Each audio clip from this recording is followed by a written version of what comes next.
très heureuse de vous accueillir ici au musée Stella Matutina, à l'auditorium Pierre Roselli, pour cette table ronde intitulée Femmes en sciences, qui sera suivie ensuite de la conférence d'Adélie Gors.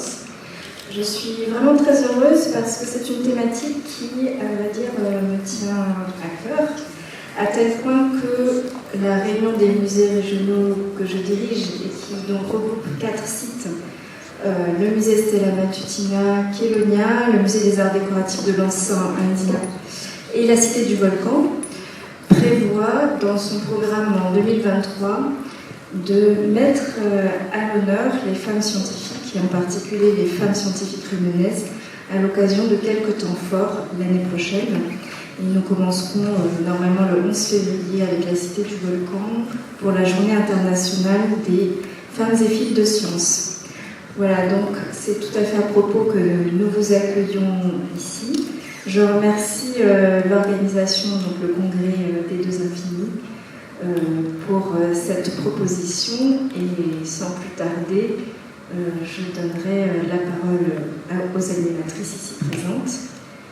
En tout cas, merci d'avoir choisi le musée Stella Matutina pour cette belle après-midi. Merci Madame Fiorini de nous accueillir dans ce magnifique musée. Merci à nos invités d'avoir répondu présents. Merci à toutes et tous d'être venus pour assister à notre table ronde, qui n'en est pas vraiment une, puisque elle est plutôt rectiligne, mais enfin. Et merci donc pour être venus ici. Donc pour cette table ronde Femmes en sciences organisée par le Congrès des Deux Infinis dans le cadre de la Fête de la Science. Alors sur ce plateau sont présentes Madame la rectrice de l'Académie de la Réunion, qui représente au plus haut niveau la communauté éducative donc, de l'Académie, Madame Manès Bonisso. À côté, vous avez Madame Maya Césari, biochimiste et directrice scientifique du CIROI, conseillère régionale, présidente du comité régional pour l'innovation. Madame Aline Pelletier, ici présente, enfin qu'on ne présente plus beaucoup puisqu'on la voit tous les 4 matins à la télévision. Volcanologue, directrice de l'Observatoire volcanologique du Piton de la Fournaise, ambassadrice de la Fête de la Science 2022. Hélène Courtois, astrophysicienne, professeure et vice-présidente de l'Université Lyon 1, membre senior de l'Institut universitaire de France, et je pourrais en rajouter. Daphné Lemasquerier, post-doctorante en mécanique des fluides, Université de St Andrews, en Écosse. Elle a le prix 2021 pour la Fondation L'Oréal UNESCO pour les femmes et la science. Elle a fait toutes ses études secondaires et sa classe prépa à La Réunion. En fait, c'est un pur produit pays. Adélie Gors, post-doctorante en astrophysique à l'Université de McGill au Canada, prix 2022 de la meilleure thèse décernée par le journal Astronomie Astrophysique. Et Samantha Aiguillon, comme je dis toujours la petite dernière, parce qu'elle est en thèse et elle est lauréate de ma thèse en 180 secondes. Elle fait sa thèse à l'Université de La Réunion, une thèse en biologie sur les chauves-souris, un animal endémique à La Réunion, le petit molosse. Voilà, alors j'ai quelques questions pour Madame la rectrice, Madame Manès Bonisso, qui va nous parler un petit peu de statistiques, inévitablement, et puis on va démarrer avec cela.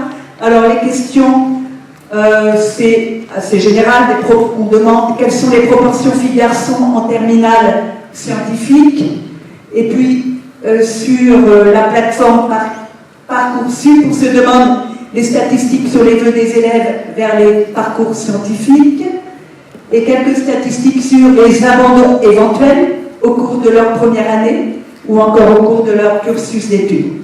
Donc, je laisse la parole à Madame Nanès Bonissou.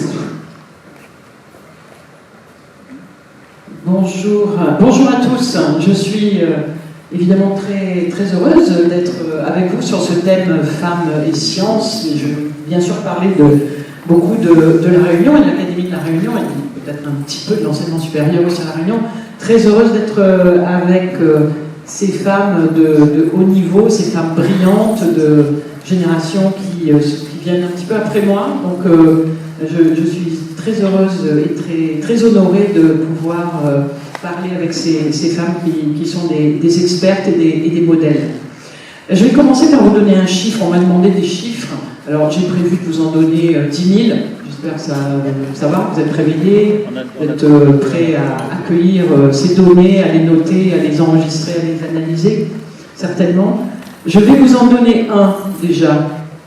Alors si je vous dis 57,8% de filles et 42,2% de garçons, ce chiffre où la majorité appartient bien aux filles, est-ce que vous pensez que ça concerne quoi? Les résultats du baccalauréat. Non, mais c'est bien joué, ça pourrait être bien. Eh bien, c'est le pourcentage, la répartition des filles et des garçons en enseignement scientifique au pluriel, donc enseignement de spécialité scientifique, dans l'Académie de La Réunion à la rentrée 22. C'est un chiffre que je vous propose qui peut peut-être, les idées reçues. Voilà, nous avons donc une forte majorité de filles en enseignement scientifique. Alors, comme je suis avec des scientifiques, je veux être précise et bien dire qu'il s'agit des enseignements scientifiques. Donc si nous entrons un tout petit peu plus dans le détail, nous voyons que les filles à La Réunion constituent la très grande majorité dans les enseignements de spécialité, surtout en sciences et vie de la Terre. Également en physique-chimie. Donc nous avons une grande appétence pour les filles dans l'Académie de La Réunion, dans ces disciplines scientifiques. Là où nous avons un chiffre qui est beaucoup moins favorable pour les filles, c'est celui des mathématiques. Nous avons 41,6% de filles en spé maths et 58,4% de garçons.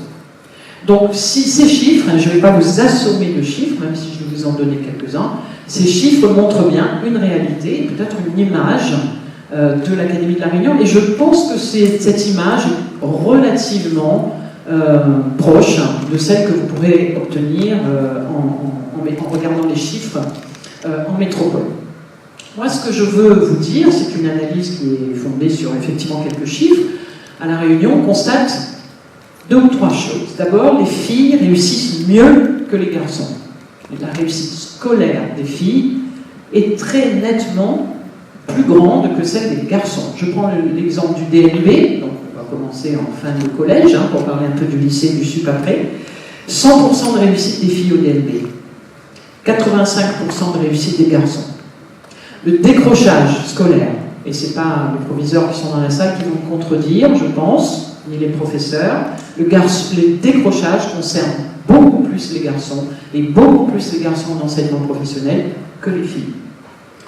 Le taux de passage en seconde générale et technologique à La Réunion est de 12 points supérieur pour les filles.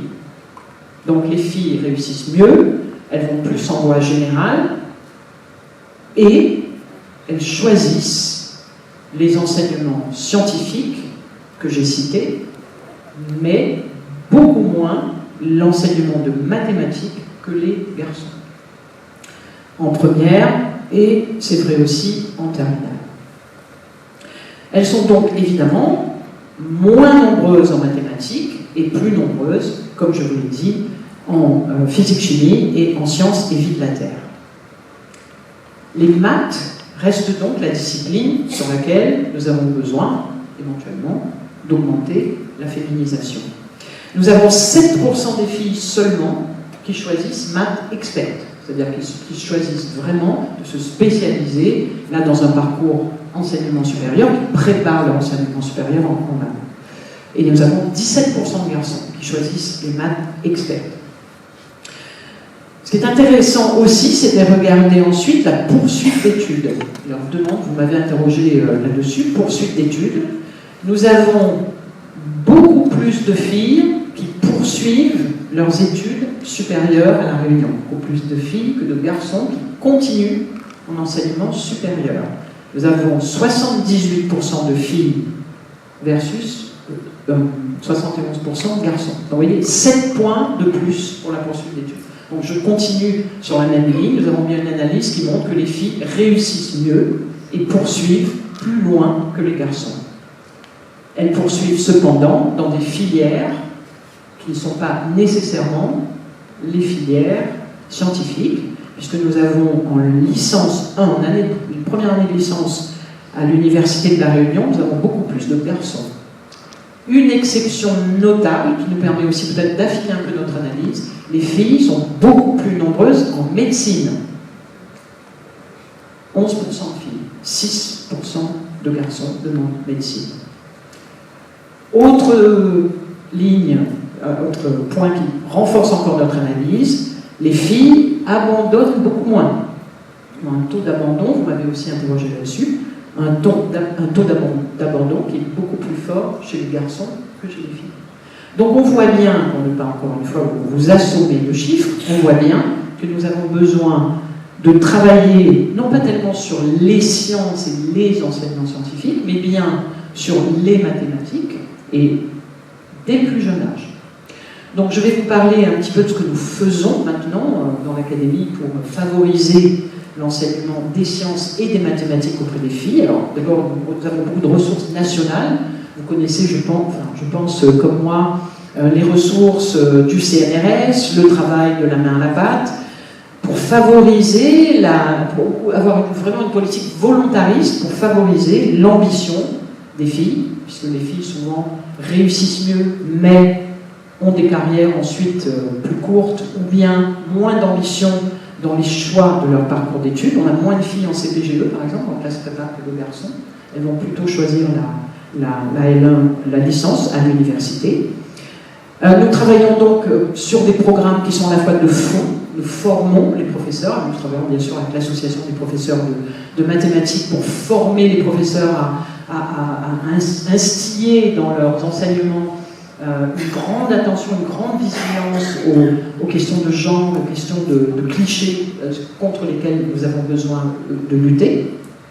Nous avons aussi des événements, nous en avons un aujourd'hui, comment favoriser et donner une image vis-à-vis des jeunes filles, des carrières scientifiques et des parcours scientifiques de manière à les encourager.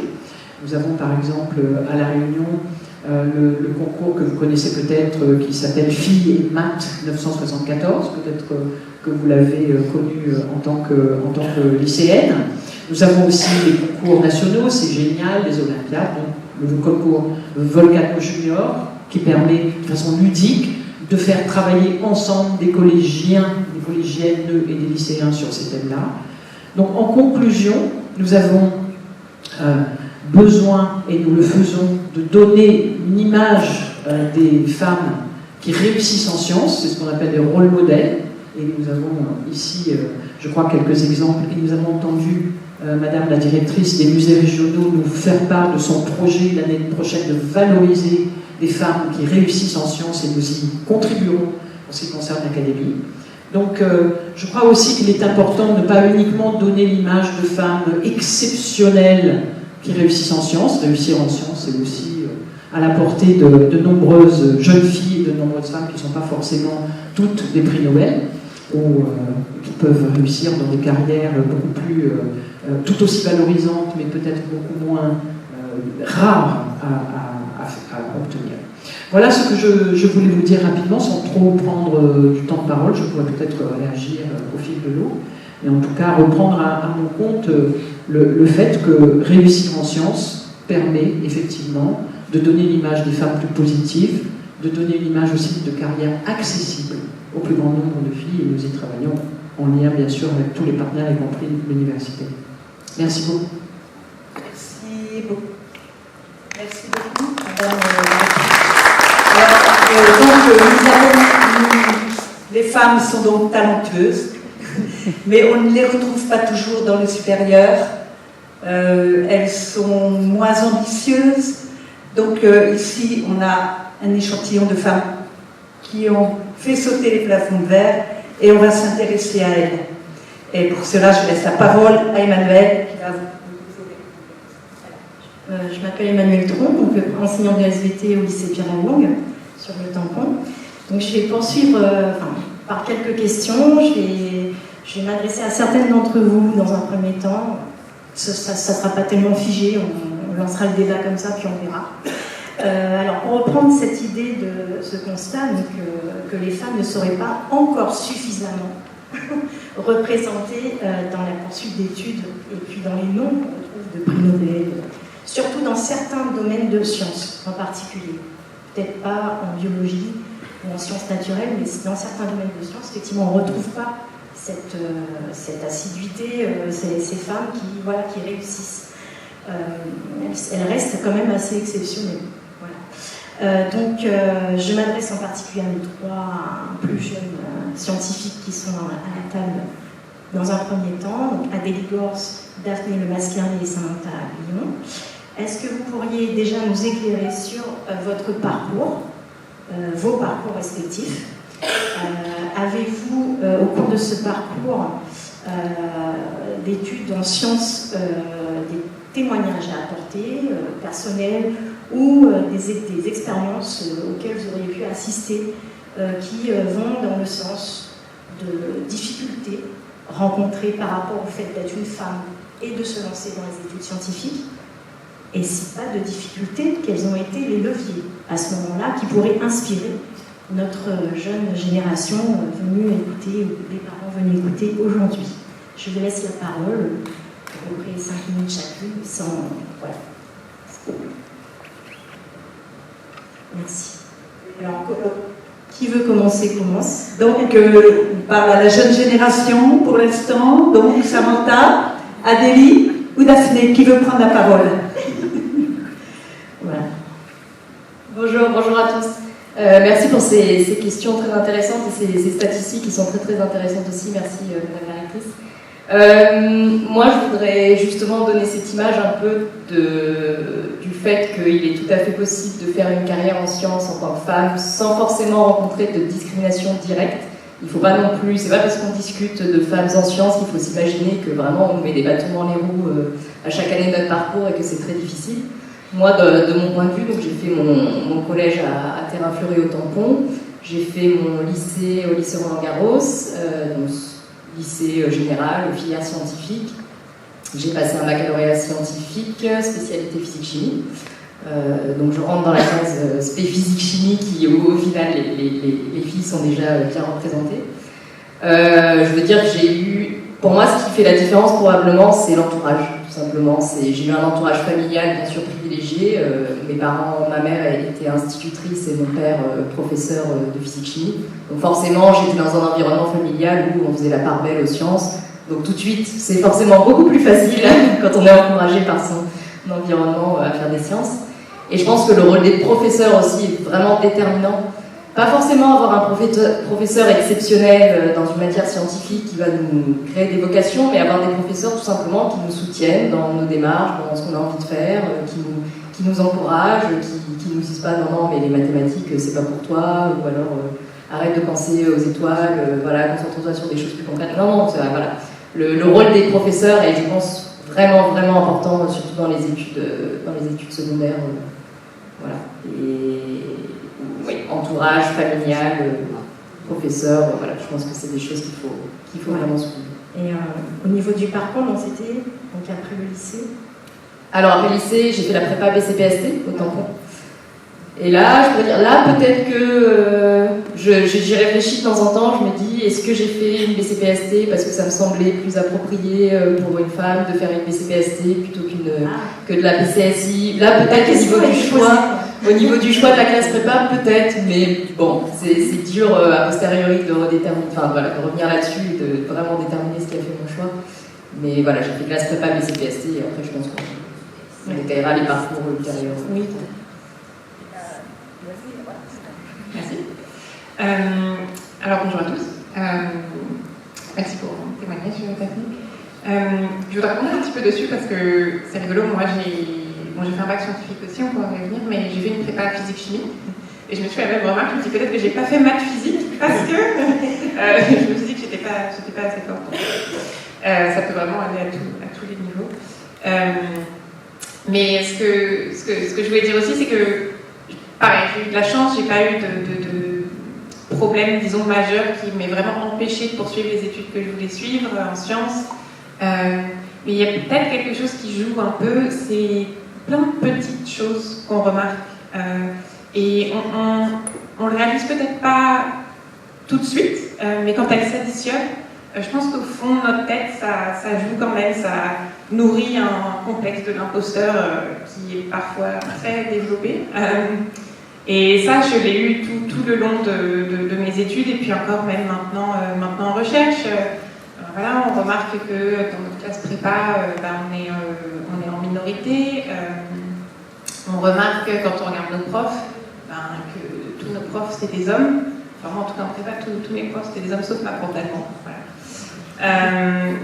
Des petites choses comme ça encore, même aujourd'hui en recherche, je me souviens pendant que je faisais mon doctorat, je vois l'organigramme du groupe, donc on est tous en photo et tout, je me dis super, ma photo c'est chic, ça y est, je fais partie du groupe, voilà, ça y est, je suis enfin une astrophysicienne et tout. Et en fait, on sépare grade, donc voilà, étudiante en thèse, on était 2, je crois, sur une dizaine. On monte, post-doc, donc c'est des contrats à durée déterminée, bon, plus qu'une, ok. On monte, prof, il y en avait quand même une, voilà, super. Elle était un petit peu âgée, donc ça veut dire qu'ils n'avaient pas embauché de femme quand même depuis un certain temps. Et voilà, c'est des petites choses comme ça où on remarque vraiment que, en fait, c'est quand même pas la normale, et je pense que ça joue un petit peu dans notre tête.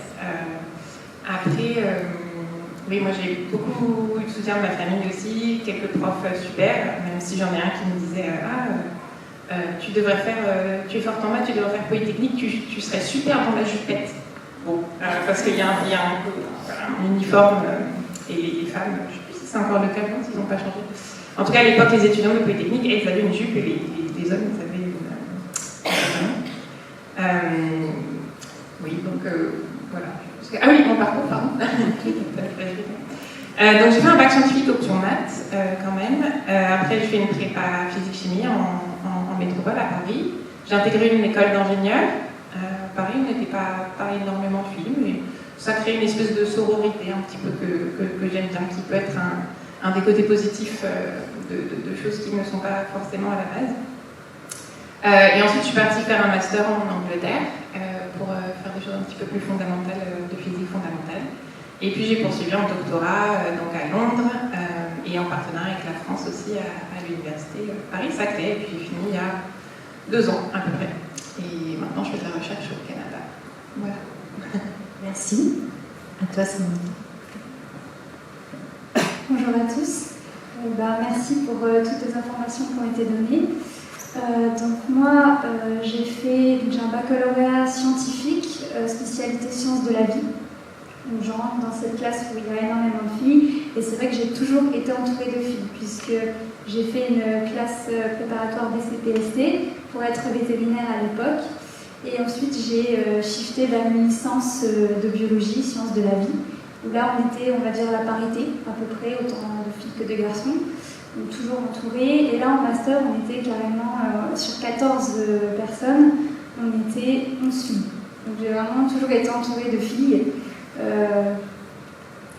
À l'époque, dans mon master, mes profs étaient des filles et des garçons, des hommes.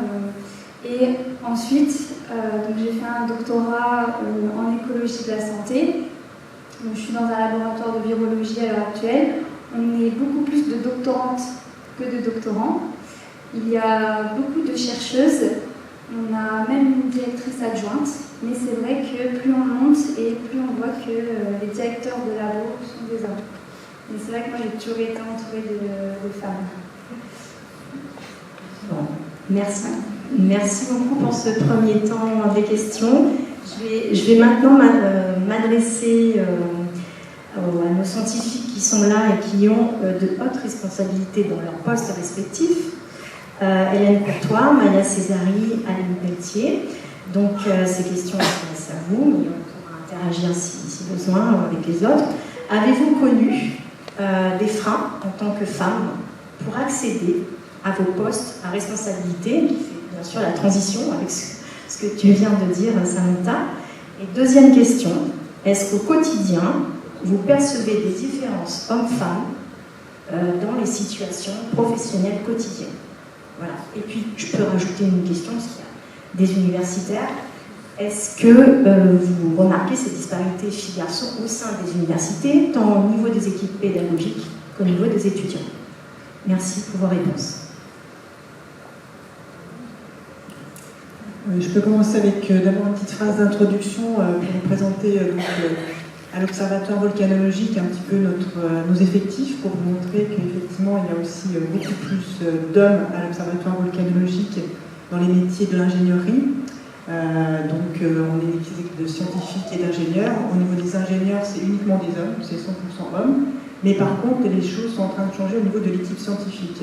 Maintenant, nous sommes 6 scientifiques à l'Observatoire et sur les 6 scientifiques, nous sommes 4 femmes pour 2 hommes, alors que pendant longtemps, il y avait juste 2 femmes, une scientifique et la gestionnaire. Donc c'est encore en train d'évoluer et on retrouve un petit peu les proportions que j'avais moi lorsque j'étais en DEA, donc en Master 2, où effectivement on était un petit peu moins de femmes, mais c'était quand même, on va dire, 30-40%. Mais dès qu'on arrivait dans le monde du travail, là il y avait essentiellement des hommes. En fait, la différence se faisait au moment du recrutement, comme si ça faisait un petit peu peur de se lancer vraiment dans la carrière scientifique.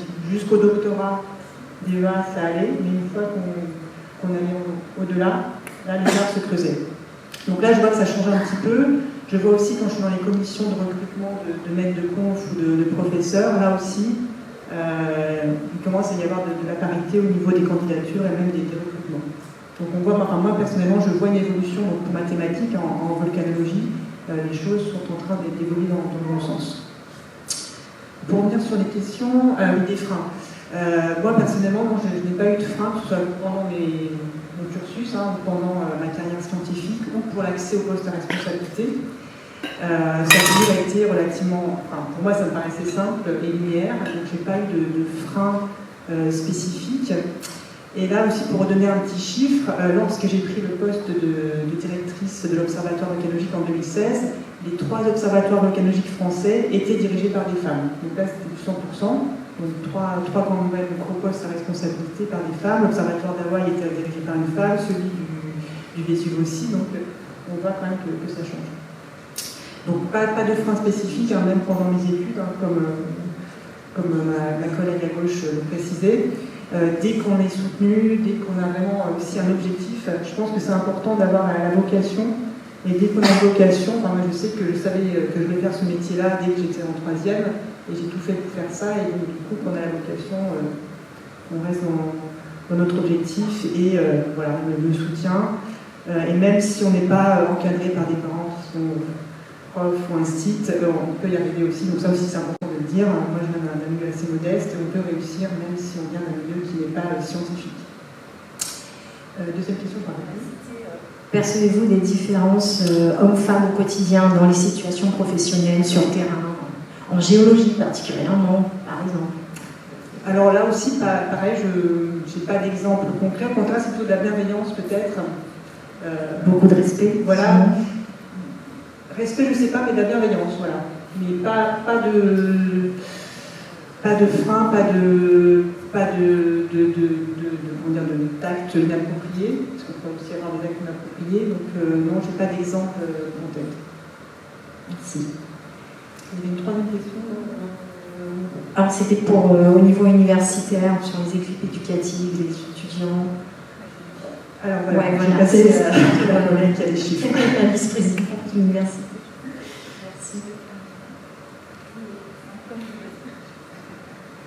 Merci, bonjour à toutes et à tous. Effectivement, je rejoins tout ce qui a été dit. C'est quand on arrive au poste qu'on observe la différence. En fac de sciences, par exemple, j'ai essayé d'identifier combien il y a de femmes, je pense.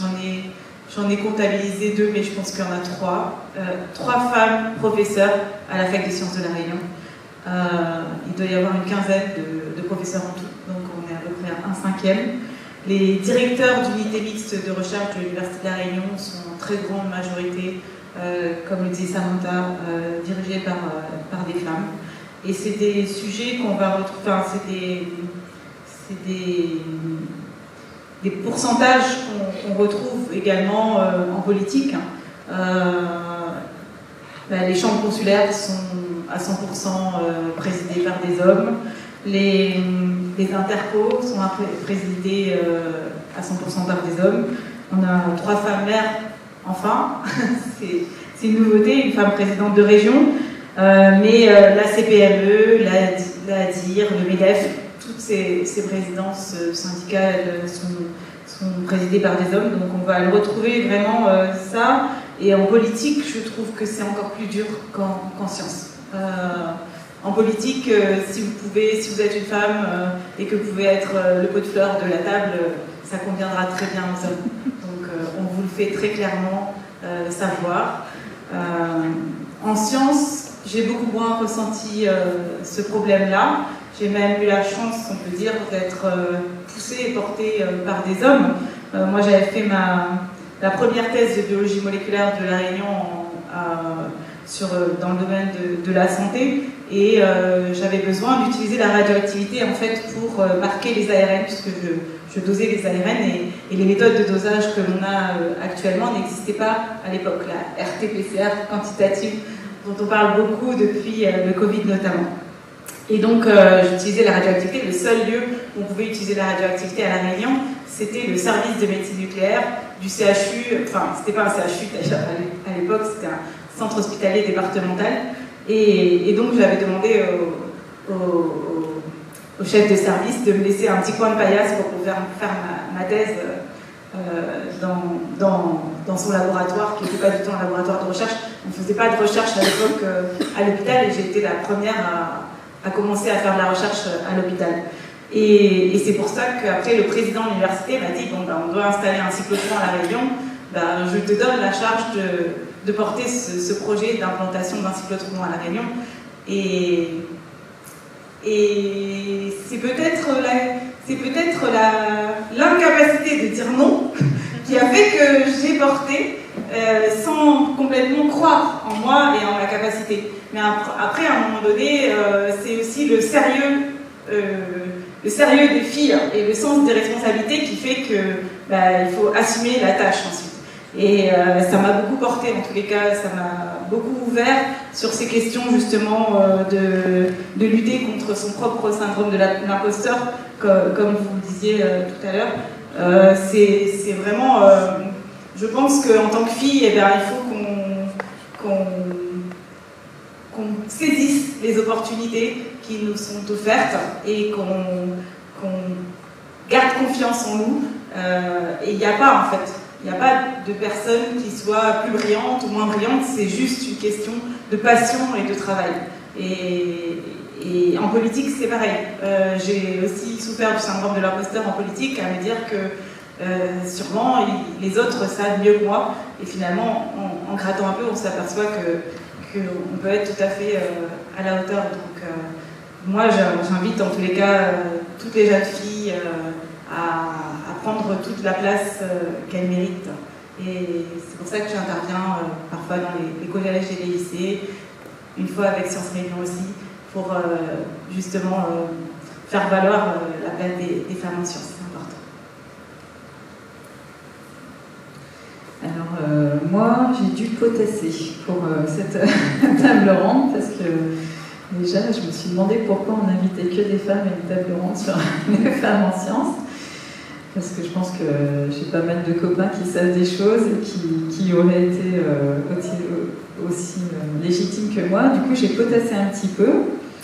Et il y a pas mal de questions sur lesquelles je suis tombée au cours de ma carrière. Et du coup, j'ai trouvé un petit peu des réponses à tout ça. Donc, je vous propose de démarrer avec le nombre d'étudiantes. Donc, c'est vrai que j'ai pris les chiffres dans les universités 2020. Il y a 70% de filles en lettres et sciences humaines. Vous n'êtes pas étonnés. En paramédical et sciences et sociales, en paramédical et social, donc c'est les infirmières et tout ça, donc c'est 86%. En médecine, odonto, pharma, c'est 66%. Et alors en formation scientifique, tout confondu, donc la biologie, la physique, la chimie, etc., là c'est 50%. Donc à l'université, en formation scientifique, on a 50% de filles. Par contre, dans les formations d'ingénieurs, on a 30%. Donc après, ça c'est la base sur laquelle on peut construire une carrière de scientifique. Si déjà on ne commence pas par faire des études, c'est vrai que c'est un peu compliqué. Alors au nombre, donc ensuite, j'ai pris les chiffres universitaires parce que si on prend les chercheurs CNRS ou CNAP, les chiffres sont un petit peu plus petits. Il y a 15 000 chercheurs CNRS en France, chercheurs-chercheuses, alors qu'on a 58 000 universitaires, donc là, les statistiques sont un peu plus robustes. Donc si on prend les enseignants-chercheurs comme chercheurs, au niveau des maîtres de conférences, en sciences et techniques, il y a 33% de femmes maîtres de conférences en sciences et techniques. Et au niveau, là vous allez comprendre où je veux aller, au niveau professeur, il y a 17%. Donc il y a le plafond de verre qui est là, c'est-à-dire que qu'il y en ait 50% qui fassent des formations scientifiques et plus que 33% en sciences et techniques, je pense que c'est qu'on enlève peut-être justement la biochimie, je ne sais pas ce qu'ils ont commencé à enlever. Je pense que les filles qui font des études, en général, elles se présentent au concours maître de conférences. Par contre, qu'il n'y en ait que la moitié qui passe prof, ça c'est pas normal. Je vais vous expliquer pourquoi, il y a des biais. Et il faut voir que ceux qui arrivent tout au bout, donc moi je suis passée classe exceptionnelle 2e échelon, donc ça c'est le bout. Et le bout, il y a 3% de femmes qui peuvent arriver au bout. Alors pour les hommes, c'est pas 100%, hein, c'est 7%.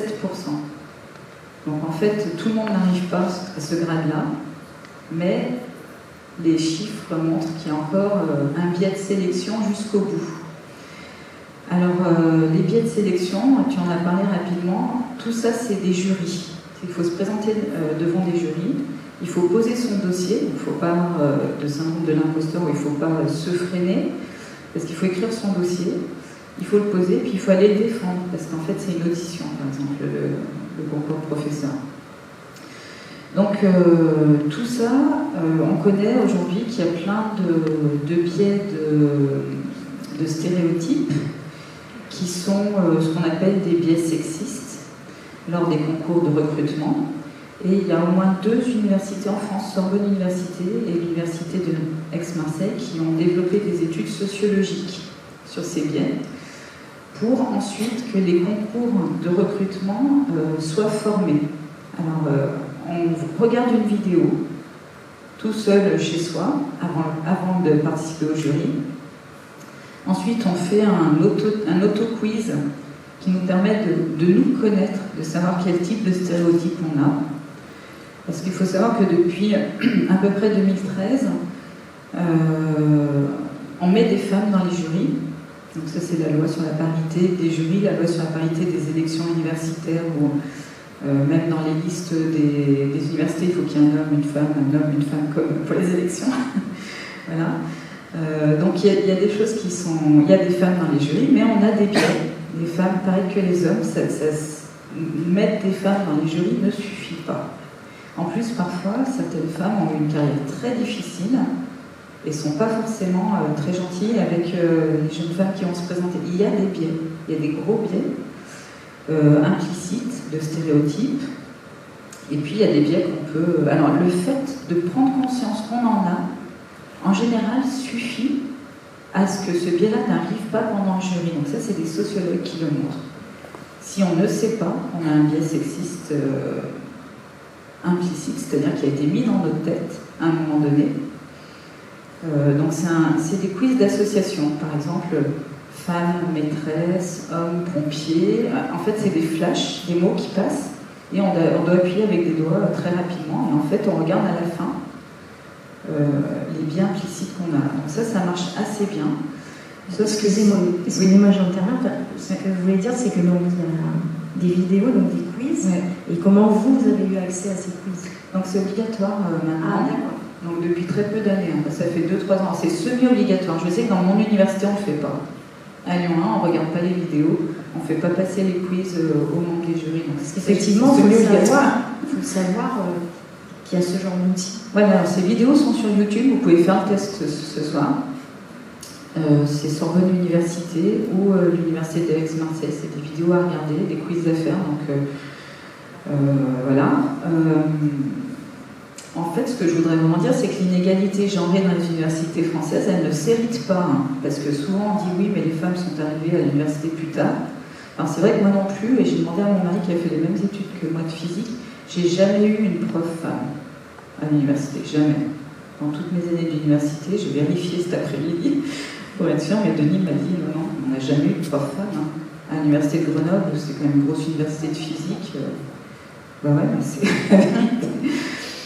Donc, effectivement, beaucoup de gens disent que ça s'hérite, l'inégalité des genres, c'est-à-dire qu'il n'y avait pas de prof femme, donc on n'avait pas le modèle, il n'y avait pas le rôle modèle, donc on ne s'est pas projeté de devenir prof. Mais moi, ça ne m'a pas empêché, je n'avais pas de prof femme. Déjà, j'ai jamais eu de rôle modèle, jamais eu besoin d'avoir un rôle modèle, ça. J'ai jamais eu le professeur déclencheur. Et j'ai pas moi je viens d'un petit village de 200 habitants, il y a autant d'âge que de personnes quasiment, il n'y avait pas de scientifiques dans ma famille, et j'ai eu besoin d'aucune de ces choses-là. Ça me fait toujours très très peur quand on stéréotype sur le prof déclencheur, parce qu'il y a beaucoup de gens qui ne l'auront pas. Beaucoup de jeunes filles rencontreront pas quelqu'un, ou jeunes hommes, n'auront pas un super prof, voilà. Donc ne vous inquiétez pas si vous ne l'avez pas. Ça marche quand même, par contre, il faut avoir envie de faire des trucs. Donc, cette formation en ligne, tout ça, le petit problème, c'est qu'il n'y a aucune réflexion sur les sanctions, sur les gens qui ensuite vont développer le biais pendant le jury, parce qu'après on le voit. Alors, il y a Hervé Deul qui est ici, qui est un collègue astrophysicien, qui est vice-président de l'Université de Saclay. Et on était dans un jury tous les deux de l'Institut universitaire de France, au niveau senior l'an dernier, j'étais présidente du jury. Et on a vu des biais, nous on est formés à ça. Et on a vu des membres du jury hommes. Donc un des biais, par exemple, c'est qu'on coupe la parole à un membre du jury femme. Mais on ne coupe jamais la parole à un membre du jury homme. Enfin, c'est des hommes qui font ça. Ça, c'est un biais qui est hyper connu. Et nous, on se regardait droit dans les yeux comme on est en train de faire là. On était hallucinés. Donc il y a des petits problèmes de génération, il y a des petits problèmes qui s'héritent, mais en gros, il n'y a pas de réflexion sur qu'est-ce qu'on fait. Quelle est la sanction quand on voit un jury qui est en train de tourner comme ça? On pourrait arrêter le jury et dire bon, est-ce qu'on enlève un membre du jury? Est-ce que vous vous rendez compte qu'il y a ce biais qui est en cours? Il y a les biais de halo, alors il y a les biais aussi, on en a parlé avec Samantha devant des collégiens. Alors je cherche le mot exact parce qu'ils ont d'assimilation, comment ça s'appelle ça? C'est le biais d'affinité. Voilà, biais d'affinité, quelqu'un a fait sa fac au même endroit que vous, et bien tout de suite vous allez vouloir pousser cette personne-là. Le biais de halo. Le biais de halo, alors ça c'est aussi par exemple, alors ça c'est l'affinité à l'intérieur des membres du jury. L'affinité avec un candidat, mais les biais de halo, c'est que Daphné a dit quelque chose tout à l'heure, je suis assez d'accord avec elle, et paf paf paf, ça se reproduit comme ça. Et ça dans des jurys, ça tourne et ça marche très très bien. Mais qu'est-ce qu'on fait quand on voit ça? Autant il y a un petit peu de préventif qui est mis en place, il n'y a encore pas énormément de correctif. Parce qu'effectivement, il y a un jeu de pouvoir aussi. Ces personnes ont un pouvoir. Oui, voilà. Donc, voilà, bon, il y en a plein. Il y a des pénalités quand on est parent pour une femme, c'est clair, dans les biais de sélection. Il y a des biais d'évaluation dans les CV. Donc là, il y a des expériences qui ont été faites. Le même CV en a mis une fois, il s'appelait John, et une fois, il s'appelait Jennifer. C'est le même CV.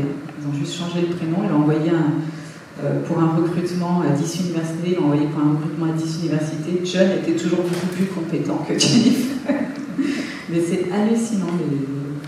Donc voilà, on commence à expliquer pourquoi il y a tous ces problèmes qui font ce plafond de verre. Après, plus personnellement, donc sur la question, est-ce que j'ai eu des freins, tout ça, un petit peu, je dirais, un tout petit peu oui, dans le sens où j'ai vu pas mal de mes copains, donc en physique en plus on est 9%. Donc des fois j'ai du mal à dire on est 9% femmes ou on est 91% de mecs, parce que des fois je me considère un petit peu, comme je suis noyée dedans, j'arrive plus trop à faire la différence, quoi. Et en fait, j'ai eu beaucoup de mes copains qui me sont passés devant au début dans les promotions de profs. jusqu'à ce que je m'énerve. Et moi, c'est toujours comme ça que je fonctionne. Alors chez moi, la colère, c'est un moteur de Lamborghini, je crois. C'est-à-dire qu'il faut surtout pas m'énerver. Et pourtant, quand je suis pas énervée, je suis calme-plat, tout se passe bien, je fais mon job. Quand je commence à prendre les nerfs sur un truc, et là, il y en a un qui passe devant moi, c'est-à-dire je me présente au concours, ils prennent un mec, je me présente au concours, ils prennent un mec, je me présente. Là, ça commence à faire. Donc la moutarde est montée. Donc j'ai mieux préparé mon dossier. Je me suis préparée. Par exemple, il y a un biais aussi qui fait qu'on croit toujours que les femmes sont moins compétentes et moins autonomes. Donc en fait, le jury va poser la question de la légitimité. Est-ce que c'est bien toi qui fais ta recherche ? Ou en fait tu fais la recherche que ton directeur de thèse t'avait lancé dessus, ou un collègue. La légitimité, l'autonomie, le leadership en sciences. On ne questionne pas du tout la compétence des hommes. Donc voilà, donc là je m'étais préparée, donc quand on me posait la question, est-ce que c'est toi qui fais ta recherche ? J'avais mes plots, j'avais mes calculs, voilà. Donc, et souvent, je présente encore lundi matin, j'avais un petit coup de nerf là. Lundi matin, j'ai présenté donc, dans notre conférence scientifique là, sur l'île, j'ai présenté mes papiers premier auteur que j'ai fait cette année 2022, parce que j'avais besoin de réaffirmer devant certains collègues que c'est bon quoi. Donc il y a besoin quand même de faire des preuves. Voilà, donc les freins, il y en a, mais il faut pas se laisser freiner quoi. Et après, dans la vie quotidienne de tous les jours, il y a des propos sexistes, c'est clair. Moi, une fois, je disais à un collègue dans mon couloir, là, à l'Institut de physique des Deux Infinis de Lyon, t'as pas fait les calculs, tu mets tout en retard, tout le monde en retard, parce que nous, c'est une chaîne quand même de production. Et il m'a dit, qu'est-ce que t'as tes règles, toi, ce matin ? Ça, vous savez ce que je fais, moi, c'est que vous voyez que je suis une pipette.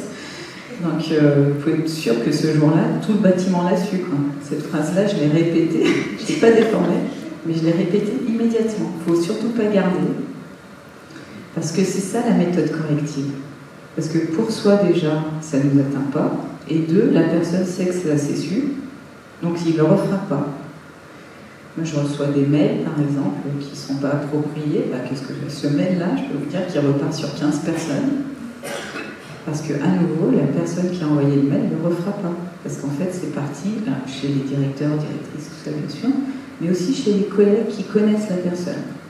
Parce qu'il faut dire, moi, j'ai rien fait de mal, tout ça, c'est pas moi, ça repart, et ça, c'est vraiment... Et chez les hommes aussi, il y a des garçons qui sont harcelés, intellectuellement, qui sont minimisés. En sciences, c'est quand même assez dur, hein. Mais il faut surtout que ça sorte immédiatement. Et surtout, il ne faut pas réfléchir. Il ne faut pas attendre, je vais en parler ce soir à la maison, je sais pas quoi. C'est immédiatement, il faut renvoyer. Donc ça, oui, des propos sexistes. Et puis après, nous, dans notre métier, où on est de nuit, en altitude, entouré d'hommes, en jouant, bon, celui qui a la plus grande. Donc en fait, ce qu'on fait, c'est que moi, je démontre que je sais plus de choses sur le télescope. Donc où est le frein hydraulique s'il se passe un truc, un coup de vent cette nuit ? Allez, viens, on va le faire fonctionner, parce que c'est je vais le faire fonctionner comme ça. Voilà. On se jauge, puis après, c'est bon.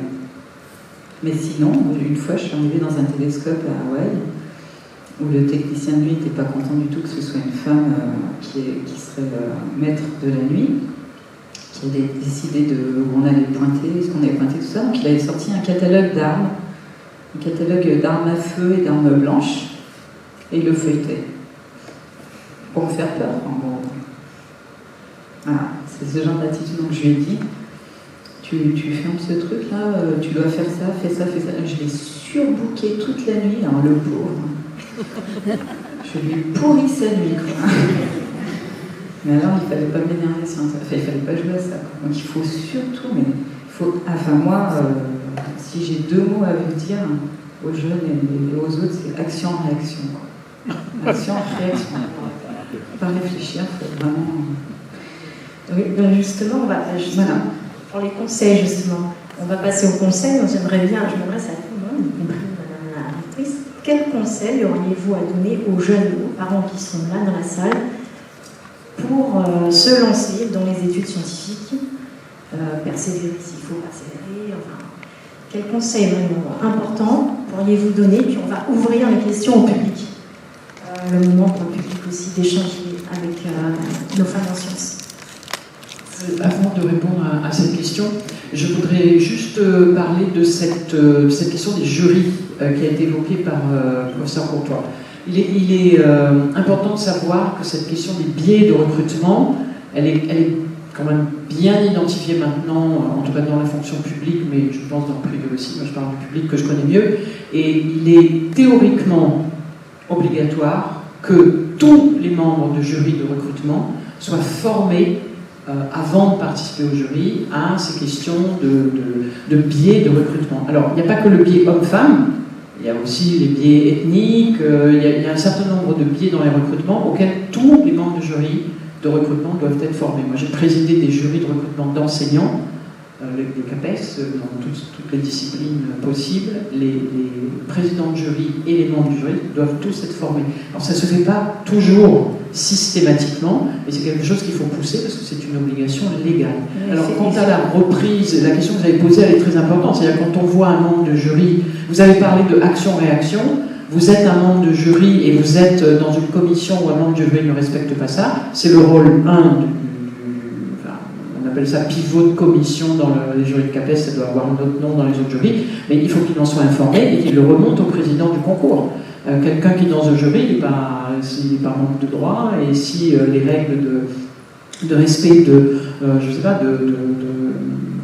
d'anonymat ou d'égalité homme-femme ou d'égalité ethnique ne sont pas respectées, ben, il faut le faire savoir. Je ne vais pas le faire savoir par un mail à 150 personnes, mais il faut le faire savoir au président du concours. Alors maintenant, pour répondre à votre question, alors encore une fois, moi je ne sais pas s'il faut absolument... Je pense qu'il y a un sujet de relation, et la pandémie l'a bien montré, il y a un vrai sujet de relation entre scientifique et société. La pandémie l'a bien montré. Donc, il est important que tous les citoyens aient une formation scientifique au moins susceptible de leur donner les capacités de comprendre le monde dans lequel ils vivent. Donc, il faut un tronc commun d'enseignement scientifique. Je pense que ça, c'est le rôle de l'éducation pré-bac. Ensuite, il faut que le système éducatif et l'enseignement supérieur soient organisés de manière à ce que ceux et celles qui le souhaitent puissent être encouragés et puissent poursuivre des études supérieures en sciences. Est-ce qu'il faut absolument, c'est une vraie question que moi je me pose en tant que responsable du système éducatif ici, est-ce qu'il faut absolument pousser les filles à faire des maths? Je ne sais pas si on m'a essayé de me pousser, voilà, ça me renvoie d'ailleurs à ma jeunesse, on m'a poussé à faire des maths. Moi. On m'a dit, mais vous êtes une bonne élève, faites donc des maths. Bon. Donc je suis allé en seconde à l'époque S. Mais je me suis mortellement ennuyée, ça ne m'allait pas du tout, ça ne m'intéresse pas du tout, je n'aimais pas le prof, je n'aimais pas les maths, moi j'aimais lire, j'aimais écrire, j'aimais autre chose. Aujourd'hui, en tant que recrute, est-ce qu'il faut absolument que je pousse toutes les bonnes élèves ou les moins bonnes à aller faire des maths? Non, c'est pas ce que je fais. Moi je pense qu'il faut aider chaque élève à trouver ce qui lui va. Et si c'est boulanger, il va faire des maths pour peser sa farine et il fera forcément des maths, d'où le tronc commun dont je parle. Mais je ne vais pas forcément encourager tout le monde à aller forcément faire des maths. Bon, c'est peut-être idiot comme réponse, je ne sais pas, mais en tout cas, c'est la politique éducative. C'est aider chaque élève à. Et ce que vous disiez tout à l'heure aussi, pas forcément besoin d'un prof déclencheur ou de je sais pas, mais il y a un événement dans la vie qui fait qu'on se dit tiens, ça me plaît, moi personne m'a poussé à lire, j'aimais lire. Bon, on ne m'a pas empêché de lire par contre. Ça, c'est ça qui est important, c'est qu'on aide les élèves à repérer leurs talents, dans toute la diversité de leurs talents, et c'est pas forcément aller en seconde générale, c'est pas forcément faire des maths, c'est pas forcément devenir scientifique, c'est trouver sa voie, et sa voie d'excellence, et y être encouragé. Si c'est des maths, tant mieux. Par contre, l'ignorance doit être combattue. L'ignorance scientifique doit être combattue. D'où la nécessité d'avoir un enseignement scientifique. Voilà. Aujourd'hui, la question c'est est-ce qu'on pousse les maths en première? Absolument. Bon, il y a eu beaucoup de débats là-dessus, je n'y reviens pas. Moi, je pense que l'idée d'avoir un tronc commun d'enseignement scientifique, c'est pour ça que j'y suis revenu en début, c'est pas que les maths, c'est aussi la biologie, c'est aussi la physique, c'est aussi... Alors, là où il y a vraiment un sujet pour les filles, c'est les sciences de l'ingénieur. Parce que là, on a 80% de garçons, 20% de filles. Je pense qu'il y a quand même peut-être plus de filles qui peuvent être encouragées de devenir ingénieurs, qui ont envie de le faire et qui s'autocensurent. Tout ce que vous avez dit sur l'autocensure, le sentiment d'imposture, je pense qu'il est valable en sciences comme il est valable en politique, comme il est valable dans tous les domaines professionnels aujourd'hui. Ça, c'est vrai que les femmes, il faut qu'elles travaillent sur l'ambition et la confiance en soi. Mais n'oublions pas qu'il faut faire réussir les garçons et il faut faire réussir tous ceux qui ne sont pas nécessairement scientifiques. Bon, la littéraire qui ne va pas. Je vous passe la parole. Oui, au niveau des conseils, moi je rejoins ce que dit Madame la rectrice, hein, c'est essentiellement la passion et comme on l'a dit, la vocation qui importe et ne pas s'auto-censurer dans sa passion et dans sa vocation et ne pas voir petit. Il y avait une étude qui avait été faite déjà dans les petites classes, c'est une étude il y a quelques années, les années 2010 à peu près je pense, qui montrait que quand on interrogeait les filles sur ce qu'elles veulent faire comme métier, eh bien, elles avaient un très petit nombre de métiers globalement, il devait y en avoir une dizaine. Et chez les garçons, on en était plutôt à 30 ou 40 de diversité de métiers. Donc les filles il faut aider à ouvrir, c'est ce qu'on disait, à éveiller la curiosité, on en a parlé hier, que ce soit des filles ou des garçons, quoi qu'il en soit, et lutter contre les stéréotypes de genre. Il y a deux jeunes filles formidables, Lamia et Mathilde, qui ont porté le grand projet, l'association aujourd'hui les citoyennes, qui est reconnue, qui est une association reconnue à l'ONU aujourd'hui. Ces deux jeunes rayonnaises qui ont 22 ans et qui font un travail formidable justement sur le leadership au féminin, mais dans tous les domaines, avant tout en politique, mais dans tous les domaines, de s'inscrire dans la société et d'oser prendre sa place dans un engagement citoyen en fait. Et ça me paraît très important parce que je pense que femmes comme hommes, on a une pierre à apporter et un message, et il ne faut pas toujours laisser la parole aux autres. On va peut-être passer aux questions. S'il y a encore quelque chose à dire? Non? Oui. Jeanne qui va nous donner des conseils, c'est formidable. Après, moi, c'est vrai que je ne me suis jamais... Dans ma filière, vous l'avez compris, il y avait beaucoup de filles. Donc je ne me suis jamais posé la question, ça fait quoi d'être une femme en sciences? Mais si j'ai un conseil à donner, c'est que qu'on soit une fille ou un garçon, si on aime ce qu'on fait et qu'on a envie de le faire, je pense qu'on ne devrait pas se mettre de barrière. Ça c'est bien dit. La conclusion, c'est il faut de l'ouverture, de la passion, et normalement, avec la passion, on peut faire sauter les plafonds de verre, si j'ai bien compris. On va passer aux questions avec le public, à moins que vous ayez encore quelque chose à ajouter. Non? Juste un petit conseil, parce qu'on est dans une île ici, peut-être aussi oser partir pour mieux revenir, puisque on apprend beaucoup à aller voir ce qui se passe ailleurs. Moi je rejoins ce que vous avez dit, moi je viens d'un petit village, 800 habitants, un petit peu plus, mais il faut hésiter à partir quand on a un rêve, s'expatrier pour après, pour les rayonner, mieux revenir ici avec de l'expérience. Donc c'est important aussi de faire ton expérience et pas hésiter à partir. Voilà. À l'étranger, là on voit qu'on a beaucoup de gens qui travaillent à l'étranger, et c'est important justement de voir ce qui se passe ailleurs aussi. Voilà. Merci. Alors, je lance les questions. Bonjour, merci beaucoup. J'ai 3 questions en fait. La première, ça concerne ce que disait Madame Courtois sur le fait qu'elle ait dû refaire son dossier pour se présenter et finalement réussir. Est-ce que ça sous-entend qu'une femme, elle doit fournir 2 fois plus d'efforts qu'un homme si elle veut atteindre les mêmes objectifs? Ce qui fait un peu peur dans le constat. Ma deuxième question, c'est est-ce qu'une femme, dans ce cas-là, elle a le droit d'être médiocre dans ce qu'elle fait? Et est-ce qu'elle va quand même obtenir un poste quelque part en n'étant pas excellente? Est-ce qu'on a le droit aussi d'être moyenne et pour autant de mener une vie où on se sent écouté et entendu dans ce qu'on a dit? Et ma troisième question, ça concerne ce qui m'est arrivé à moi, c'est-à-dire est-ce qu'on peut associer, je fais aussi des études en ce moment et des études scientifiques, enfin médicales, puisque je suis étudiante sage-femme, que j'ai dû interrompre pour donner naissance à ma fille. Et ça me complique beaucoup la vie, parce que c'est pas prévu qu'une étudiante, en tout cas à l'école de sage-femme, soit maman pendant ses études. Donc je me tourne vers vous pour savoir si vous, c'est quelque chose que vous avez remarqué autour de vous aussi, à quel point ça peut rallonger le parcours et compliquer les choses, entraîner des redoublements alors que les niveaux sont là et qu'on n'a par ailleurs aucun problème en pédagogie. Et voilà, et juste une petite remarque, moi aussi je suis surprise qu'à cette table ronde il n'y ait que des femmes, et je pense que justement pour pouvoir débattre de tous ces sujets on a besoin des hommes, parce que sans eux on ne fait que parler du problème sans finalement, il me semble, apporter des solutions. Voilà. Merci. Donc moi je pense qu'on va en parler quand même sans eux. Il y a des hommes dans la salle. Dans la salle, voilà, et puis ils nous surveillent, ils nous écoutent. Alors mal faire son dossier, moi je faisais mal mon dossier. Bon, le constat c'est que je ne pense pas qu'il faille faire un dossier meilleur que celui des hommes, je pense pas.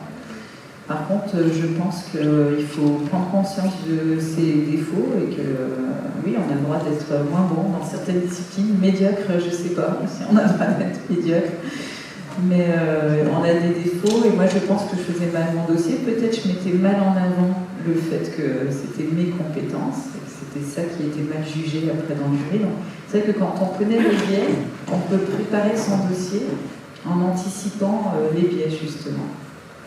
Donc j'ai davantage montré ce que je faisais moi, j'ai davantage écrit voilà, des choses comme ça. Donc je pense que ça, le droit d'être médiocre, je ne sais pas trop, peut-être quelqu'un d'autre répondra, je n'ai pas trop compris tout ça, mais en tout cas à l'université on donne plus de temps maintenant. Les gens qui ont des niveaux qui sont plus moyens par exemple, enfin on a fait beaucoup ces dernières années, avec le plan réussite en licence par exemple, pour qu'au moins tout le monde sorte avec Bac plus 3. Et on allait, par exemple ceux qui arrivaient, qui avaient eu 5 de moyenne, enfin qui avaient eu 5 en maths, mais qui ont un bac scientifique avec 5 en maths, on leur faisait 4 semaines de cours de rattrapage de maths avant le début des cours, pas pendant, parce que sinon ça les freine aussi.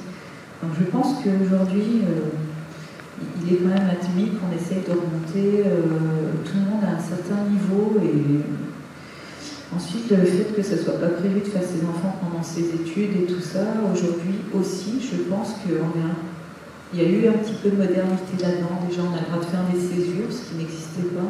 Maintenant, c'est dans la loi, un étudiant peut nous demander une année de césure. Dans les universités, d'ailleurs, il y en a beaucoup qui le font. Souvent en fin de première année, il y en a pas mal, filles, garçons, j'ai pas fait les stats, mais pour partir à l'étranger, pour profiter de la vie à 21 ans, plutôt que d'en profiter à 65.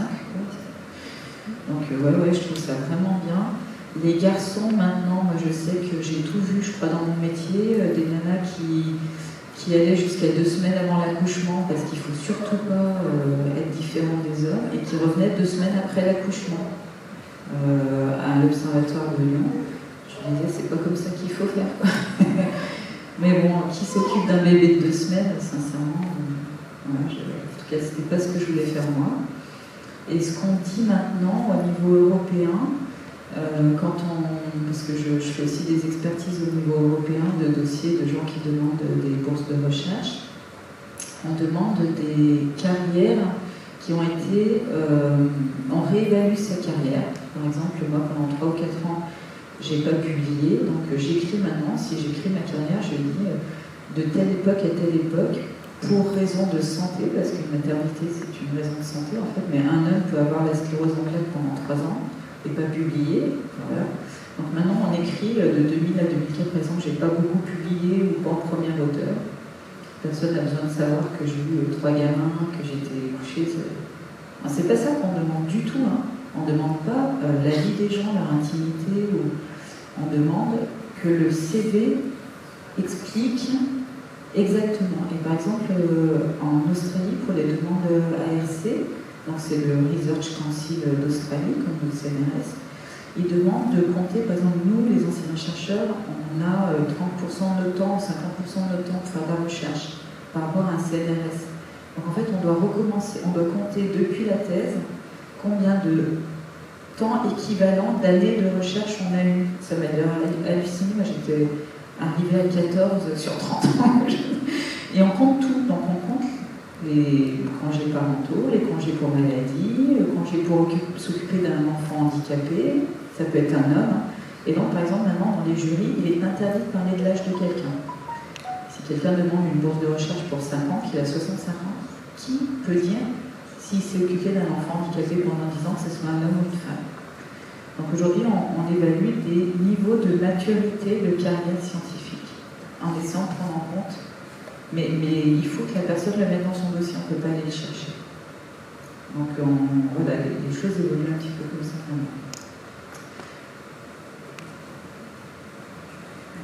Oui, juste rajouter quelque chose à propos des histoires de dossiers et de faire 2 fois plus d'efforts. Je suis un peu d'accord sur le fait qu'il faut qu'on repère nos propres biais. Enfin, il y a des choses qui sont assez connues, mais pour toutes les candidatures, pour tous les types de métiers. Par exemple, une femme, on va voir une fiche de poste en moyenne, évidemment. Si elle ne remplit pas tous les critères, elle ne va pas candidater. Ben, ça, c'est quelque chose. Moi, j'essaie vraiment, quand je vois, je me dis non, ok, c'est bon, tu peux le faire, 2-3 critères, ça suffit, il n'y a pas besoin de remplir toutes les cases. Ou quand on a écrit ses dossiers, ses lettres de motivation, etc., on a tendance à moins se valoriser. Bon, voilà, c'est pareil. D'autant que les choses sont quand même polarisées en tout cas pour les métiers dont on parle, sur le mode de fonctionnement masculin. Voilà, donc il va falloir suivre un peu ce mode de fonctionnement et peut-être se valoriser sur différents aspects, etc., des choses qui sont attendues. Il y a des choses comme ça, il y a des choses aussi ne pas s'excuser. Les femmes, elles s'excusent tout le temps, enfin, elles demandent tout le temps qu'on les excuse. Et moi, je me rends compte, chaque fois que j'écris un email, je dis excusez-moi de vous déranger. Non, je l'enlève, c'est moi. Voilà, donc c'est des petites choses aussi comme ça. Bon, alors malheureusement, voilà, c'est quelque chose que nous, on doit faire. On peut aussi espérer que les hommes réfléchissent dans l'autre sens. Je ne sais pas exactement à quoi ça correspondrait. Mais voilà, quand on candidate quelque part, il faut vraiment garder ces petites choses en tête, je pense. Je parle tellement que j'oublie moi-même de ce que je veux dire. À propos de faire des enfants pendant ses études, aujourd'hui, on a des systèmes d'accompagnement à l'université, en tout cas peut-être pas l'école de sage-femme, mais on a des crèches pour les parents étudiants, enfin pour les étudiants parents, pardon. On a des places en crèche pour les étudiants parents. On a des, je sais parce qu'on le fait pour les internationaux, les étudiants internationaux qui viennent pas forcément seuls, mais qui ont des enfants. On a aussi des solutions pour le deuxième parent accompagnant. Ça se développe aussi maintenant. Après, pas dans toutes les universités, comme on a dit. Les jurys, c'est pas dans toutes les universités. Enfin, c'est disparate, mais ça commence à arriver. En tout cas, les grosses universités, Lyon 1, on a 50 000 étudiants.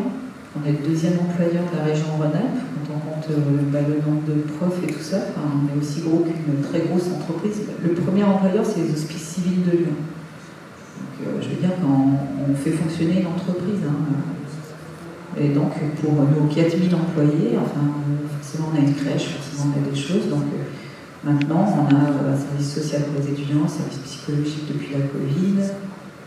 On a aussi l'accompagnement pour les parents pour les étudiants qui sont parents, comme pour les étudiants qui travaillent, comme pour les étudiants qui reviennent après, c'est-à-dire les étudiants qui ont 50 ans, comme maintenant on a la formation tout au long de la vie.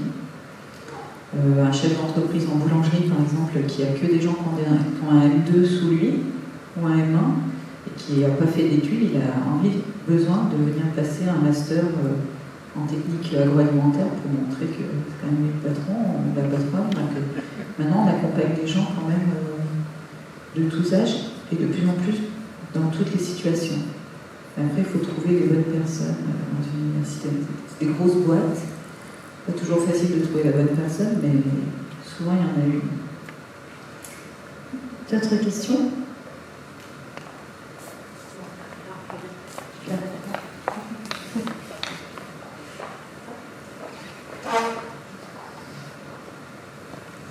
Oui, tout à l'heure j'ai entendu quelqu'un parler de quand on a la vocation, ça va, on peut tenir.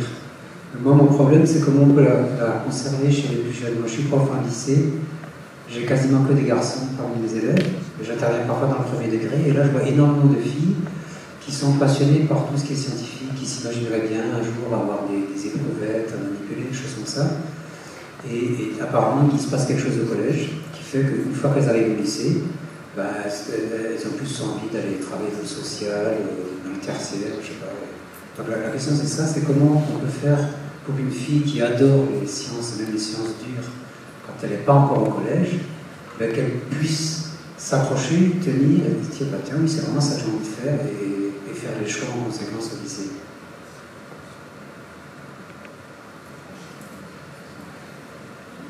Je peux essayer d'apporter quelques éléments de réponse, même si je ne suis pas du tout spécialiste de la question, mais je pense qu'au collège, effectivement, à mon avis, c'est la période où les effets de pression sociaux, des pairs, de se comparer avec ce que font les copains, copines, jouent énormément. C'est un peu la jungle, le collège. C'est la loi du... Oui, les groupements, oui, dans les classes, les filles qui s'assoient ensemble, sur des groupes de table. Mais je pense que moi, j'essaie de réfléchir par rapport à mon expérience personnelle. J'ai pas eu ce sentiment qu'au collège, j'ai eu un décrochage. J'adorais toujours, j'adorais les mathématiques, j'adorais les sciences, il n'y avait pas de souci.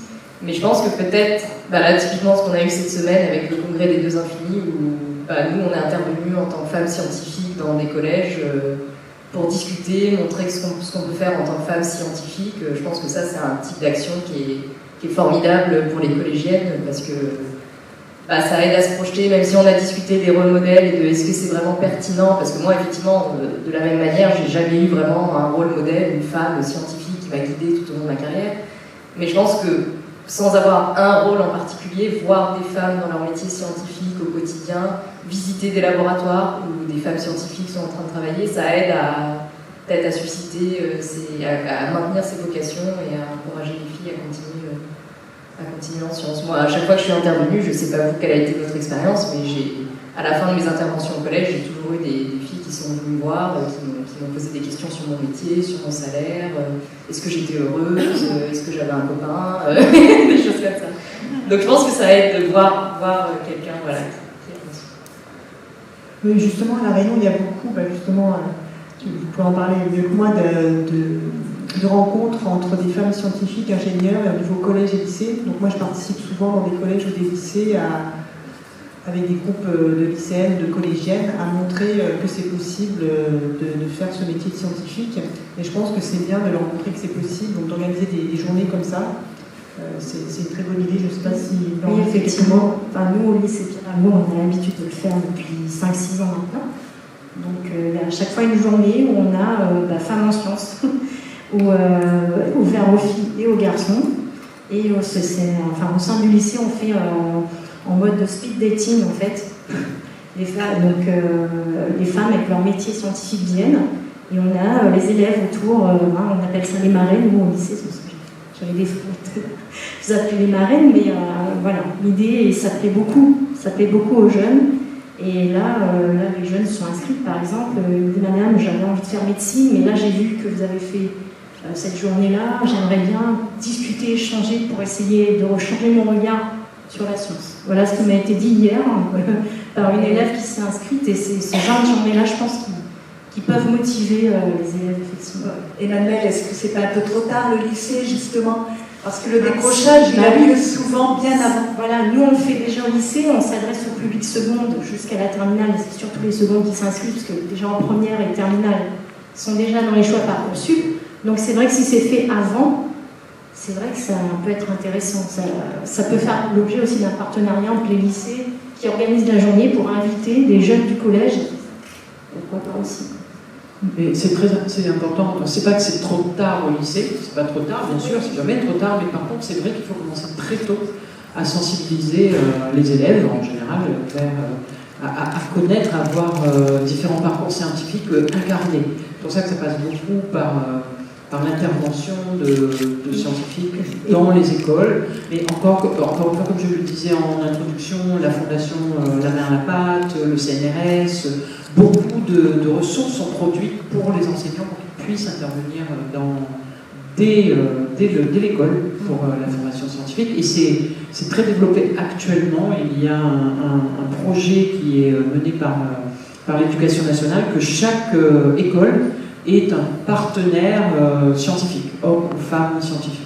Donc, j'en avais parlé, je crois, à l'ensemble, enfin, quelques scientifiques que j'ai rencontrés à La Réunion. On crée une espèce de parrainage de chaque école par un ou une scientifique pour développer cette appétence-là. Je voulais revenir sur ce que vous venez de dire et en même temps ce que j'ai découvert, les tests de biais des jurys dont Hélène parlait tout à l'heure. Moi, dès que je vais rentrer, je vais tester ce test et je suis assez favorable à ce que les personnes qui interviennent en conseil d'orientation dans les collèges et les lycées, les professeurs principaux, eh bien pourquoi pas leur demander de s'auto-tester pour prendre conscience. Moi je sais que ma fille elle a pâti, on va dire, d'un professeur principal qui effectivement lui a dit du fait de sa dyslexie, d'un certain style aussi, parfois quand on est au collège ou au lycée, de filles qui donnent l'impression d'être un peu superficielles, alors qu'en fait il y a beaucoup de profondeur, mais cette superficialité elle cache, elle est là pour masquer quelque chose et que parfois certains enseignants n'appréhendent pas. Et donc son professeur principal lui a dit, effectivement, son professeur de physique, je pense que tu devrais choisir autre chose qu'architecture parce que tu vas avoir du mal étant donné tes difficultés. Et puis elle est en master 2 d'architecture, donc elle va toujours pas son diplôme, mais elle est bien en bonne voie. Donc moi je suis assez favorable à ce que ce test de biais de jury soit le plus démocratisé possible. Donc en tous les cas, en tant que présidente des petits débrouillards, vous pouvez compter sur moi pour solliciter que tout le monde fasse ce test de biais parce que c'est important. Je pense qu'il y a beaucoup de gens on n'a pas conscience parfois des stéréotypes qu'on porte et qu'on véhicule soi-même, que ce soit des stéréotypes de genre, que ce soit des stéréotypes d'âge, de couleur, de forme ou autre. Et moi aussi, je précise, merci pour l'intervention à ce sujet, parce que j'ai passé de l'agrégation moi aussi et j'ai été victime de ces biais dans mon jury. Voilà. Donc, à creuser cette question. Question, il y en avait une là. Bonjour, pourriez-vous chacune nous présenter une journée type de votre quotidien en tant que scientifique?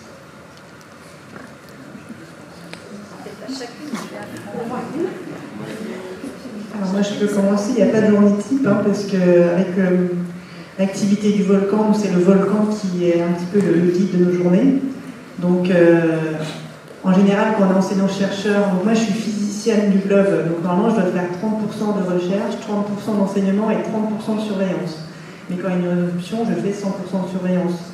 Et en plus, je suis directrice d'observatoire, donc je dois faire aussi tout ce qui est gestion de personnel, le budget, etc. Donc il n'y a vraiment pas de journée type, mais en fait, on peut donner des chiffres. Un enseignant-chercheur en université, c'est 50% d'enseignement, 50% de recherche. Un CNRS ou un IRD, c'est 100% de recherche.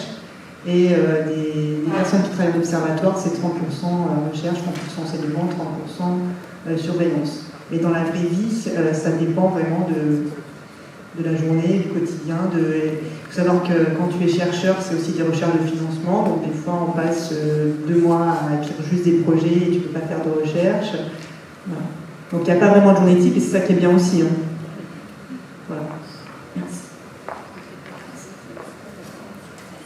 Bon, je pense que je ne vais pas revenir sur l'aspect au stade de poste permanent déjà, parce que je pense que ça résume très bien la situation. Je peux peut-être te donner une idée en thèse. Donc en thèse, on n'a pas encore de poste permanent, c'est 3 ans où on travaille sur un sujet de recherche en particulier. Dans ce cas-là, en thèse, ça va dépendre de ton sujet, mais par exemple, moi j'avais un sujet un peu expérimental, de thèse en mécanique des fluides appliquée aux planètes. Donc là, en thèse, on est plus centré sur le côté recherche, parce qu'on n'a pas encore les charges administratives. On peut avoir de l'enseignement, mais c'est au choix, on va dire. Et si tu fais l'expérimental, tu as des journées où tu arrives au labo, tu vas dans ta salle d'expérience, tu prépares ton expérience, tu vois, dans mon cas, il fallait que je remplisse ma cuve, etc., que je mette ma cuve en rotation, il faut attendre que mon eau soit en rotation, que j'avais 2 heures à tuer où je lisais des articles, ensuite je fais mes expériences, je prends mes données, j'enregistre mes données, j'avais des journées où j'allais plutôt analyser mes données, des journées où j'allais essayer de les interpréter, faire des réunions avec mes directeurs. Donc là on est plutôt en thèse dans l'aspect apprentissage de la recherche, du métier de chercheur. Mais même en thèse où on fait que de la recherche, pratiquement, c'est déjà des journées très différentes les unes des autres et c'est très, très enrichissant. Oui, bonjour. Voilà. Alors, il y a une fille qui est à côté de moi qui va nous raconter une journée type, parce qu'elle a des journées types pas possibles, avec sympathique justement. Sinon, pour moi, je voudrais dire que plus on monte, j'ai l'impression, si on peut dire monter, ou je sais pas, enfin plus on vieillit alors, plus ça devient assez psychédélique nos journées. Donc j'ai vécu ça, c'est-à-dire en thèse on est hyper concentré sur sa recherche, en postdoc encore, parce qu'on cherche un poste, et ensuite on commence à entrer dans un univers parallèle où on est au moins 2 dans la tête, parce qu'il y a l'enseignant et le chercheur, voire le médiateur scientifique, parce que jusqu'en 2021, le décret disait qu'il y avait 3 missions à l'enseignant-chercheur, donc la recherche à l'international, parce que c'est comme ça qu'on maintient la paix sur la Terre, l'enseignement de la science émergente et de la science déjà connue, donc ce qu'on fait au laboratoire, on doit l'enseigner, et la médiation scientifique, c'est-à-dire tout ce qu'on apprend, tout ce qu'on sait, on doit l'expliquer à tout le monde, le grand public, ça c'est dans les décrets, c'est pas un hobby. Et après, on prend des responsabilités, donc c'est par exemple vice-président de l'université, trucs comme ça, donc là on commence à se démultiplier, et donc vraiment une journée, tu sais jamais, tu sais pas à quelle heure ça va commencer, tu sais pas à quelle heure ça va se terminer, sur quel fuseau horaire tu es. Parce que des fois, tu te lèves pour parler avec les Australiens, tu retournes te coucher, tu te relèves, tu lances une expérience, tu retournes te coucher, tu fais un zoom avec je sais pas qui, tu pars en cours, tu n'es même pas sûr de quel cours tu donnes ce matin-là. Enfin, ça devient... et le but, c'est de rester à peu près focus à chacun des différents moments et chacune des différentes missions, de rester hyper concentré et préparé. Donc en fait, ça, c'est un conseil que m'a donné un copain astronaute, Michel Tonini. Enfin, c'est un conseil qu'il donnait quand on fait des conférences publiques pour les enfants. Il disait vraiment une chose après l'autre. C'est comme ça qu'on nous apprend à la NASA dans l'entraînement. C'est-à-dire que tu dois par exemple, courir 400 tours de terrain. À 400 tours de terrain, tu dis ça dans ta tête, tu les fais pas. Même les astronautes. Donc tu dis, je vais en faire 10. Puis au bout de 10, tu dis, je vais en faire encore 10. Puis encore 10, et puis en fait tu arrives à 400 sans avoir... Et je pense, c'est comme ça qu'il faut faire ses études, c'est comme ça qu'il faut faire sa vie. Oui, bonjour. Il faut écouter Samantha, la journée de Samantha. Okay. Du coup, moi je suis encore en thèse, donc c'est vraiment de la recherche. Et moi c'est la journée type en fait qui commence le soir avec les chauves-souris.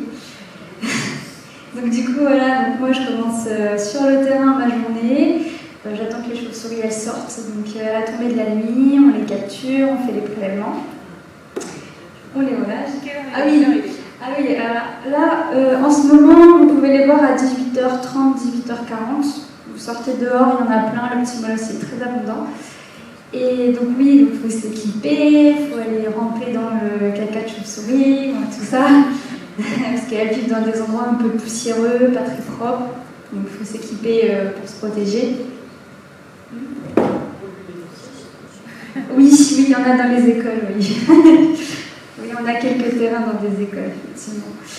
Donc voilà, après, il faut attendre qu'elles sortent, une fois qu'on a posé les pièges.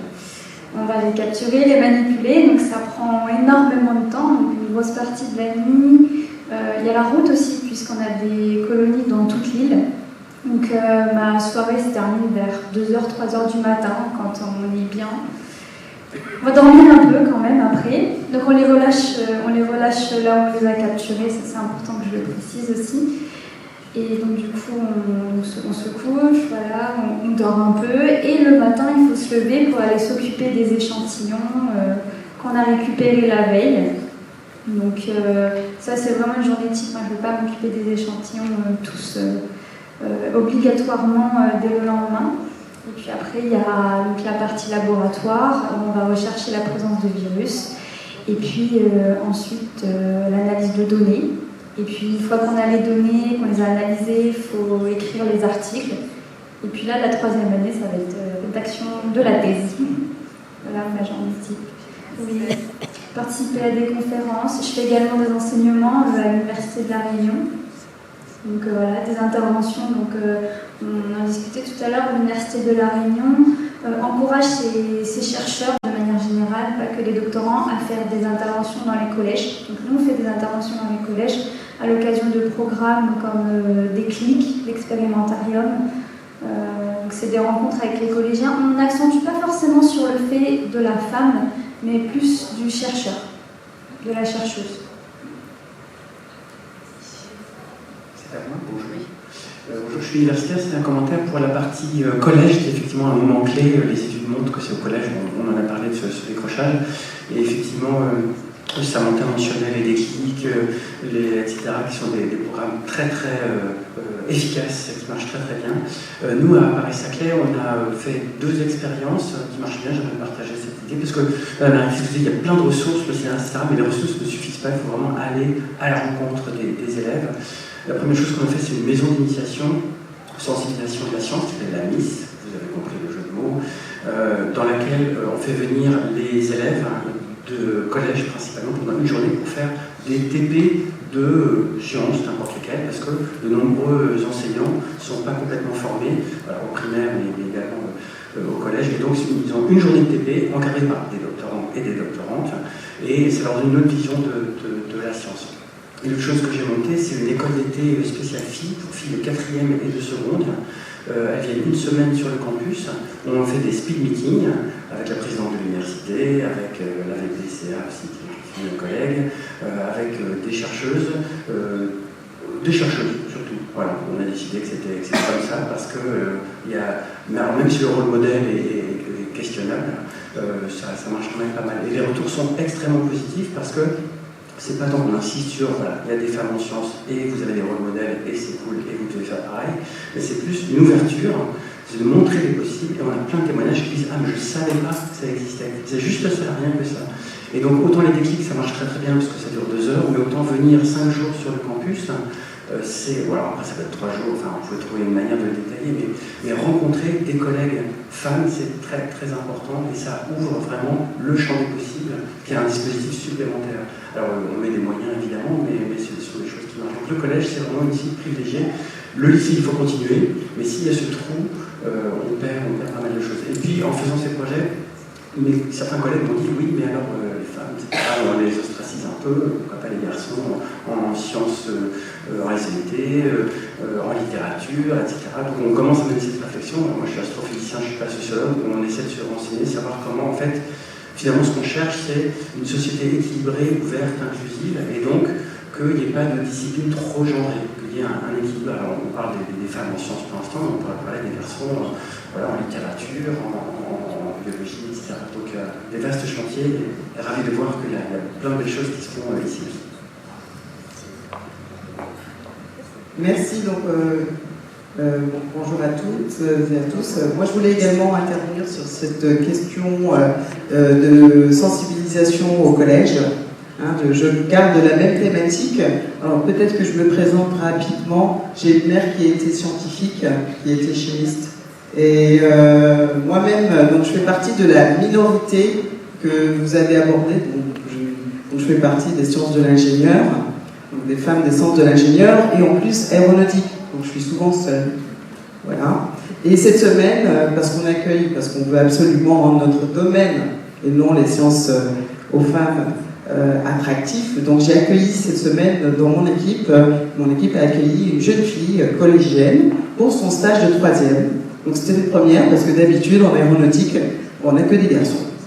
Et elle a fini par moi, juste avant la conférence d'hier d'ailleurs, et on a passé le dernier moment à discuter. On avait rencontré les contrôleurs aériens, toute la catégorie des ingénieurs aéronautiques qui peuvent y avoir sur cette belle île. Et je lui ai posé à la fin la question de est-ce qu'elle serait prête à travailler dans le domaine de l'aviation et pas forcément dans le domaine de l'administratif. Elle m'a dit que oui.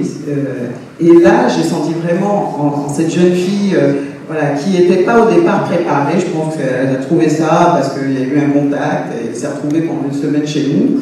Et je me suis dit, bah, c'est une belle réussite pour mon domaine, mais c'est aussi une belle réussite pour les jeunes filles de 3e.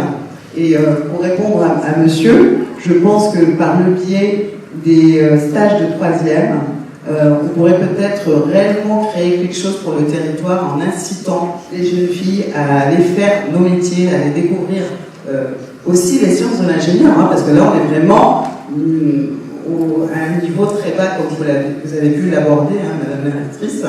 Et je pense que dans des domaines de sciences de l'ingénieur comme le mien, on est prêt à en accueillir toutes les semaines s'il le fallait.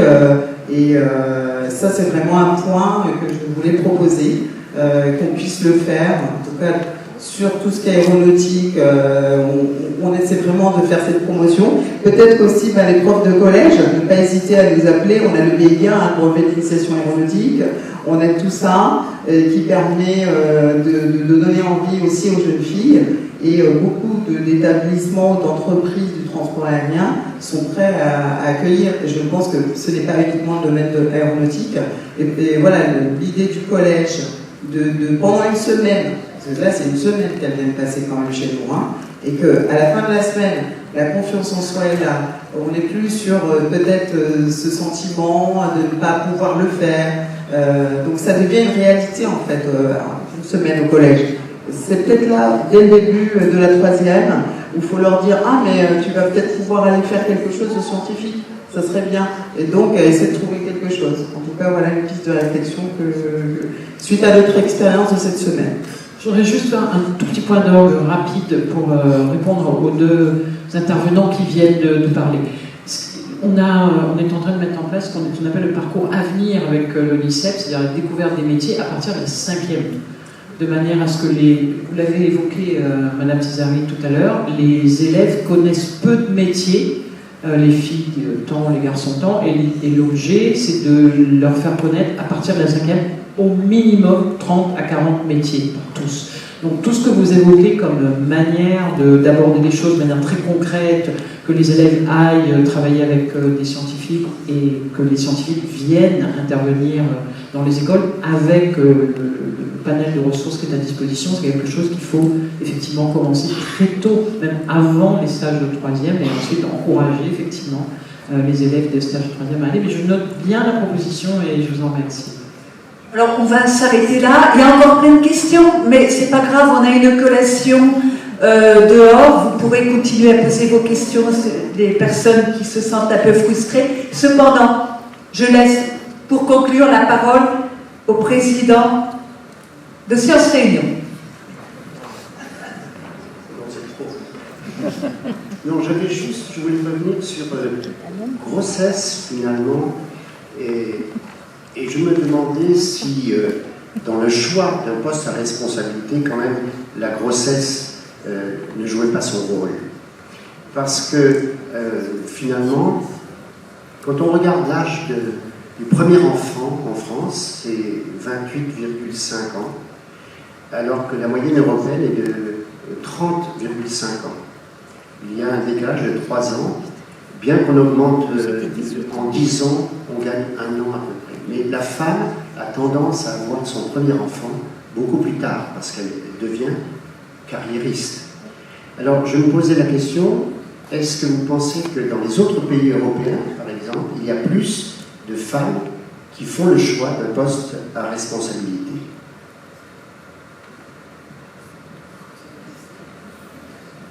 On a par exemple dans des pays comme l'Espagne, l'Italie, je crois qu'il y a l'Irlande, il y a la Grèce, tous ces pays-là, dans tous ces pays-là, les femmes ont un premier enfant beaucoup plus tard.